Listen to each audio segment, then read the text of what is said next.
베드로전서 5장에 기록된 이 말씀을 통해서 하나님께서 주시는 은혜를 우리가 함께 나누기를 원합니다. 여러분이 베드로전서 5장 말씀에는 이 교회 안에 있는 지도자들과 이 성도들을 향한 이 베드로의 마지막 권면의 말씀이 기록이 되어 있습니다. 이 베드로전서 5장 1절 말씀에 보시면 이 교회 장로, 어른들에게 주시는 말씀입니다. 너희 중 장로에게 권하노니 나는 함께 장로된 자요 그리스도의 고난의 증인이요 나타날 영광에 참여할 자니라 라고 말씀을 합니다. 여기에 너희 중에 있는 장로에게 권한다라고 말씀하는데 이 장로라는 말 자체는 연장자, 어른들, 나이가 많은 사람을 뜻하는 말입니다. 오늘날 이 교회의 지도자들을 말하는 것입니다. 오늘 교회의 장로라는 직분은 이 가르치는 장로가 있고 치리하는 장로가 있는데 이 가르치는 장로를 목사라고 하고 치리하는 장로는 시무 장로를 말하는 것입니다. 이 베드로도 나는 함께 장로된 자요라고 말하는 것을 보면 이 초대교회 당시에 교회의 감독이나 이 말씀을 가르치는 자들을 이 장로라고 표현하고 있는 것입니다. 그러므로 여기 장로라는 말은 오늘날 교회를 다스리고 사역하는 사역자들을 말하는 것입니다. 그래서 이 베드로는 당시 교회 어른들, 이 지도자들이 가져야 할 자세에 대해서 말씀을 하고 있는 것입니다. 여러분 2절 말씀에 보시면 너희 중에 있는 하나님의 양무리를 치되라고 말씀을 합니다. 이 교회 공동체를 섬기는 것을 목양에 비유하고 있습니다. 양무리를 친다는 말은 돌본다, 지킨다, 먹을 것을 제공한다라는 의미가 있습니다. 이 지도자가 해야 할 일은 이 고난받는 성도들을 돌보고 지키고 말씀을 가르치는 사역이라는 겁니다. 그런데 이렇게 성도들을 가르칠 때 억지로 하지 말고 하나님의 뜻을 따라 자원함으로 하고 더러운 이익을 위하여 하지 말고 기꺼이 하라라고 말씀을 합니다. 이 천국에 대한 소망을 가진 이 바른 지도자는 이렇게 사역을 한다는 것입니다. 억지로, 강제로, 폭력을 사용해서 하지 말라는 뜻입니다. 이 성도들을 무시하거나 마음대로 하지 말라는 것입니다. 그리고 이 지도자는 자기 이익을 위해서 이 성도를 이용하지 말라고 말씀을 합니다. 그런데 이 교회의 지도자들이요, 하나님 말씀을 제대로 배우지 않고 이 하나님의 뜻을 따라 하지 않으면 이렇게 변질될 수가 있습니다. 이 교회 지도자들이 말씀도 모르고 이 하나님의 뜻을 모르면서 사역하다 보면 이 교회의 성숙함이 목적이 아니라 교회의 양적 부흥이 목적이 되어버립니다. 그래서 이 성도들을 다그치고 억지로 직분을 맡겨서 짐을 지우게 되는 것입니다. 이 목회자가 자기 욕심을 따라 이 세상의 방법을 따라 자기 이익을 위해 이 성도들의 것을 착취할 수 있다는 것입니다. 마치 목사를 위해 성도가 존재하는 것처럼 되어버릴 수 있다는 것입니다. 그래서 이 교회가요, 성장해도 성숙하지 못할 수 있고 대형 교회가 되어도 세상의 조롱거리가 될 수 있다는 것을 알아야 합니다. 이 교회의 지도자들은 항상 이런 유혹이 있다는 것을 알고 늘 말씀 앞에 엎드리고 자신을 돌아보는 삶을 살아야 합니다. 그래서 3절 말씀에 보시면요, 주장하는 자세로 하지 말고 양무리의 본이 되라라고 말씀을 합니다. 여기 주장하는 자세는 주인 행세하는 것을 말합니다. 이 교회의 지도자는 교인들의 주인이 아닙니다. 같은 성도지만 이 성도들을 가르치는 직분을 맡을 뿐입니다. 그런데 이 성도의 주인이 되려고 하면 안 된다는 것입니다. 그래서 이 양무리의 본이 되라. 무슨 본이냐 하면 진짜 주인을 섬기는 본이 되라는 것입니다. 그래서 이 목사는요, 주님을 섬기는 본이 되고 말씀을 순종하는 본이 되고 성도들을 섬기는 본이 되어야 이 성도들도 이 지도자를 따라서 함께 주님을 섬기는 자가 되는 것입니다. 이렇게 지도자로서 맡겨주신 사명을 잘 감당하면 진짜 목자장이 오셨을 때 시들지 않는 면류관을 얻게 될 것이라고 말씀을 합니다. 여러분 4절 말씀에 보시면 그리하면 목자장이 나타나실 때에 시들지 아니하는 영광의 관을 얻으리라 라고 말씀을 합니다. 그 당시에 운동 경기나 전쟁에서 승리를 하게 되면 면류관을 줍니다. 이 사명 감당한 자들에게 주시는 영광을 말하는 것입니다. 이 시들지 않는 이 영광의 관은 이 땅에서 받는 것이 아니라 영원히 변하지 않는 이 하나님 나라에서 영광을 얻게 된다는 것을 말씀을 하는 겁니다. 그래서 이 사역자들의 이 소망은 하늘에 있는 것입니다. 하늘에 있는 시들지 않는 영광을 얻게 하시는 것입니다. 그러므로 이 교회의 지도자들은 말씀대로 사명을 감당할 때 이 땅에서도 존경을 받겠지만 더 중요한 것은 이 하나님 나라에서 누릴 이 변하지 않는 영광을 바라보면서 이 사명을 감당해야 하는 것입니다. 그래서 때로는 이 지도자가 이 성도들보다 더 큰 고난을 당할 수 있고요.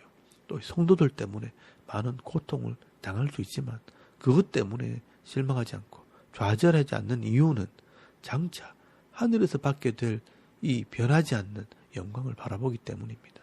그러므로 이 교회의 지도자들은 이 말씀을 깊이 마음에 새기고 순종해야 할 것이고, 이 성도들은 이 교회 지도자들이 이런 성도들의 본이 되는 지도자가 되도록 기도하면서 함께 이 교회를 섬겨야 되는 것입니다.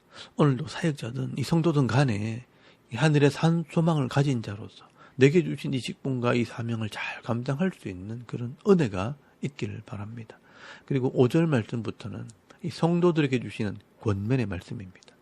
이 젊은 자들아 이와 같이 장로들에게 순종하고 다 서로 겸손으로 허리를 동이라. 하나님은 교만한 자를 대적하시되 겸손한 자들에게 은혜를 주시느니라. 그러므로 하나님의 능하신 손 아래 겸손하라. 때가 되면 너희를 높이시리라 라고 말씀을 합니다. 이 젊은 자들은 이 교회 일꾼들과 이 성도들, 이 집사들을 말하는 것입니다. 이 젊은 자들은 혈기로 자기 주장을 하기보다는 이 마음으로 순종하고 겸손으로 허리를 동이라. 여기 허리를 동이라는 말은 겸손의 옷을 입어라. 겉으로 드러나게 하라는 것입니다. 이 말은 사람들 앞에서 굴복하라는 말이 아니라 지도자가 전하는 이 말이 옳고 진리라면 그 진리 앞에 순종하고 엎드리라는 것입니다. 그러면 하나님께서 은혜를 베풀어 주시고요. 또 때가 되면 하나님의 능력의 손으로 반드시 높여주시리라 라고 말씀을 합니다.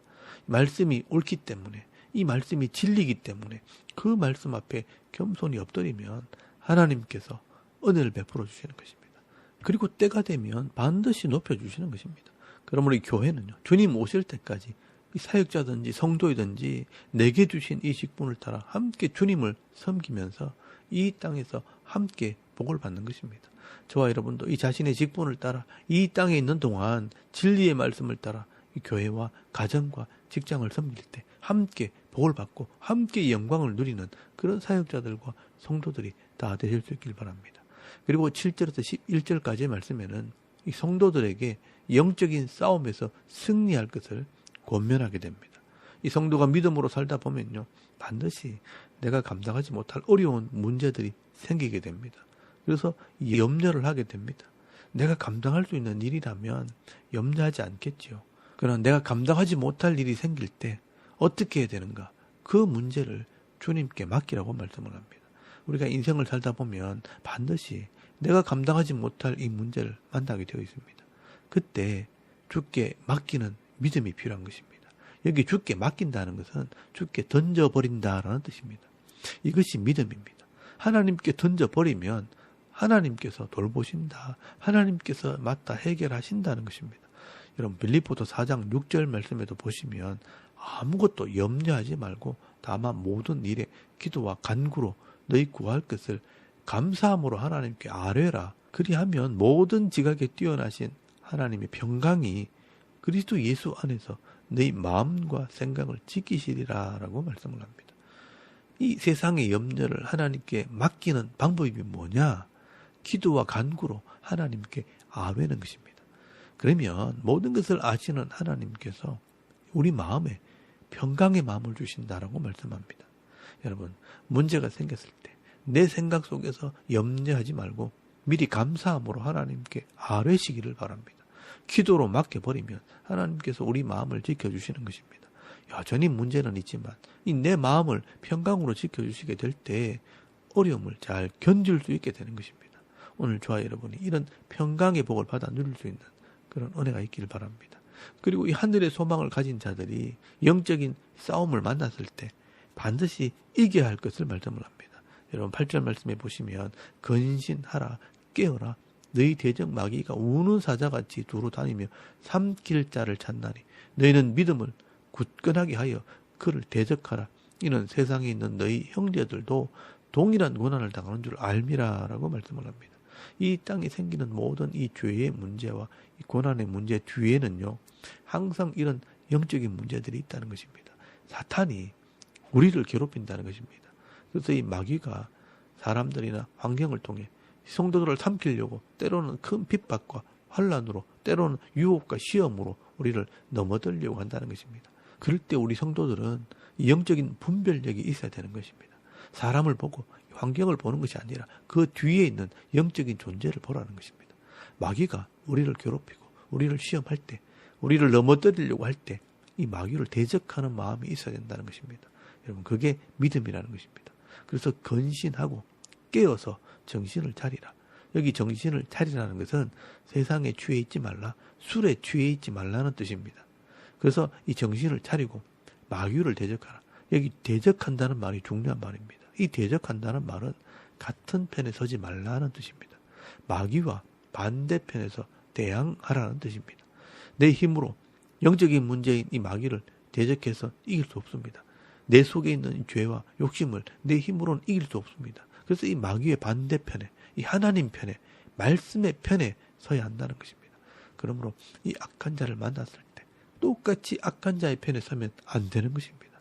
또 이 세상 사람들이 우리를 유혹할 때도 똑같이 이 세상의 편에 서면 안 된다는 것입니다. 우리가 주님의 편에 설 때, 말씀의 편에 서게 될 때 주님이 우리 편에 되어주시고 우리의 힘과 능력이 되어주실 때 우리가 마귀도 이길 수 있게 되는 것입니다. 그래서 10절 말씀해 보시면요, 모든 은혜의 하나님 곧 그리스도 안에서 너희를 부르사 자기의 영원한 영광에 들어가게 하신 이가 잠깐 고난을 당한 너희를 친히 온전하게 하시며 굳세게 하시며 강하게 하시며 터를 견고하게 하시리라 라고 말씀을 합니다. 우리가 하나님 편에, 이 말씀의 편에 서기만 하면 하나님께서 그 영광의 나라에 들어가게 하시려고 우리를 온전하게, 굳세게, 강하게, 견고하게 세워주시는 것입니다. 오늘도 우리를 유혹하는 이 마귀의 시험이 있다 할지라도 잘 분별하셔서 하나님 편에 서서 승리하는 주의 백성들이 다 되실 수 있길 바랍니다. 이렇게 베드로 전서는요, 하늘에 이 살아있는 소망을 가진 성도들이 환난과 핍박이 있는 이 땅에서 어떤 삶을 살아야 할 것인가, 이 말씀을 하고 있습니다. 오늘도 이 말씀들을 묵상하는 중에 하나님께서 내게 주시는 이 직분을 따라 이 교회의 지도자는 약물의 본이 되고 이 성도들은 하나님 편에 서서 겸손히 주님을 섬길 때 마귀의 권세를 이기고 가정이나 직장에서나 하나님 나라를 세워나가는 이 능력 있는 그리스도인의 모습으로 이 사명 감당할 수 있는 저와 여러분의 이런 영적인 삶의 모습이 되실 수 있기를 주의 이름으로 축원합니다. 아멘. 우리 잠깐 기도드리겠습니다. 오늘도 이 하늘의 소망을 가진 성도로서 내게 주신 이 직분을 믿음으로 감당하게 하옵소서. 나라와 민족을 위해 섬기는 교회와 여러분의 가정과 이 직장과 자녀들의 믿음을 위해서 또 개인의 기도 제목을 따라 기도하고 오늘 하루 삶을 또 시작할 수 있길 바랍니다. 다 같이 우리 하나님께 한번 기도드리겠습니다. 살아계신 하나님, 은혜를 참 감사합니다. 오늘 이 아침 우리가 하나님을 예배하게